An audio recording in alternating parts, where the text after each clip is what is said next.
Bonsoir et bienvenue sur les racontines de Nathalie. Aujourd'hui, tu es mon meilleur ami, d'Alison Brown.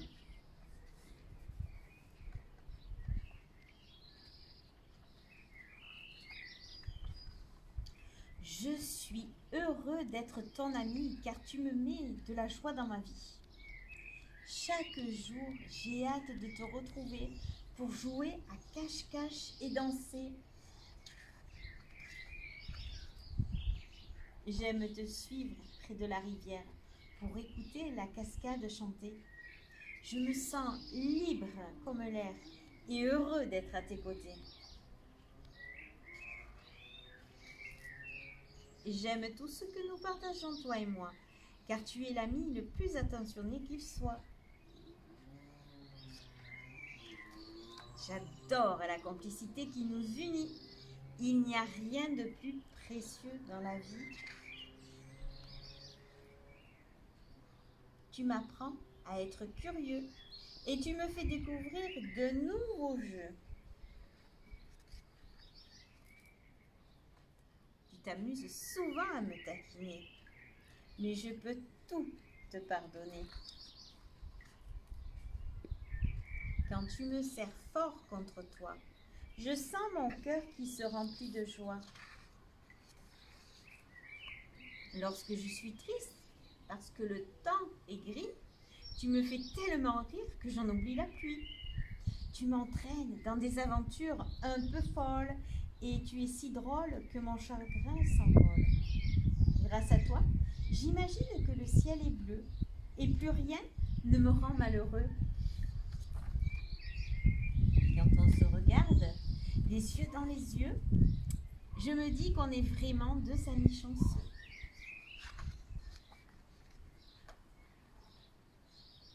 Avec toi, je suis rassurée et je me sens en sécurité. Et quand je suis à tes côtés, je peux tout tenter.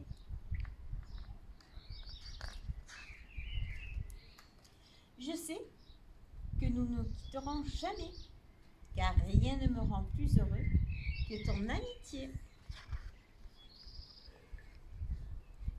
Et partout où tu iras, ma place sera auprès de toi. Vous avez écouté cette belle histoire, les loulous? C'est une belle histoire d'amitié entre le renard et le porc-épic. Et j'espère que vous aussi, vous avez des bons copains ou des bonnes copines. Lucie, sa bonne copine, c'est Candice. Tom, c'est Arthur. Cyril, c'est Ghislain. Nathalie, c'est Salika. Voilà. Je vous dis à tout de suite pour une nouvelle histoire perdue de Richard Jones.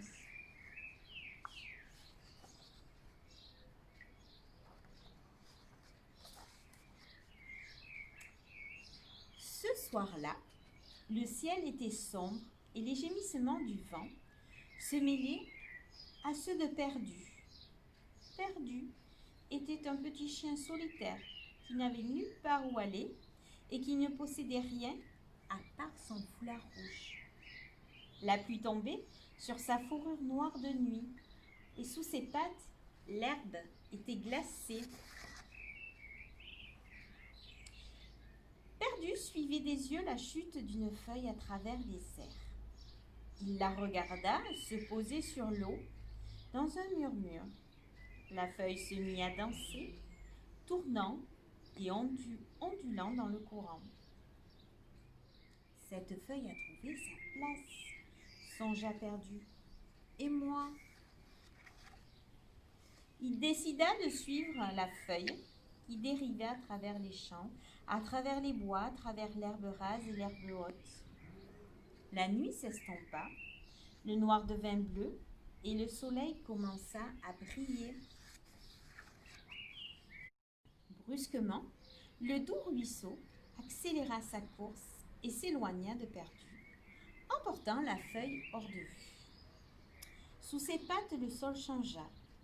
Sur le béton de la ville, ses griffes faisaient tic, tic, tic, tic. Les gens couraient et s'agitaient en tous sens. Chacun était attendu quelque part. « Je dois trouver où aller, » pensa Perdu. « Je dois trouver ma place. » Il chercha toute la journée. Dedans, dehors, dessus, dessous, il n'y avait pas de place pour Perdu. On lui criait « Va-t'en, fiche le camp, allez, oust !»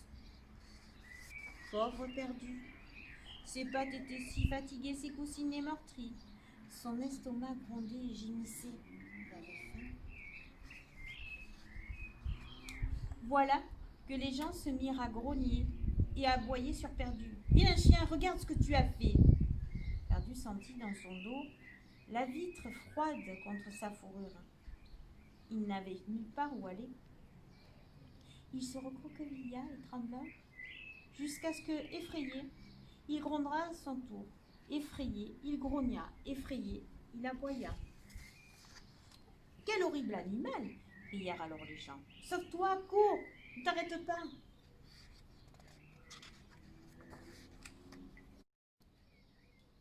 Pauvre Perdu, il n'y a nulle part où il puisse aller. Quand enfin il s'arrêta de courir, il se trouvait dans un parc au milieu des grands arbres. Il traça un cercle sur le sol avec des pommes de pin, des cailloux, des feuilles et se coucha au centre, petite boule tremblante d'inquiétude. Une feuille tomba doucement sur l'herbe et Perdu leva les yeux. Une petite fille se tenait devant lui, son foulard rouge dans les mains. « Est-ce à toi ?» lui demanda-t-elle gentiment. Perdu plongea dans le regard tendre de la petite fille alors qu'elle nouait le foulard à son cou. Soudain, il se sentit en sécurité. Ensemble, ils se levèrent et quittèrent le parc. Perdu avait enfin trouvé sa maison. Et deuxième histoire d'amitié. Comme vous avez pu le voir, une amitié entre deux animaux et une amitié d'une petite fille avec Perdu, un petit chien. Voilà, je vous dis bonsoir et à bientôt sur les racontines de Nathalie.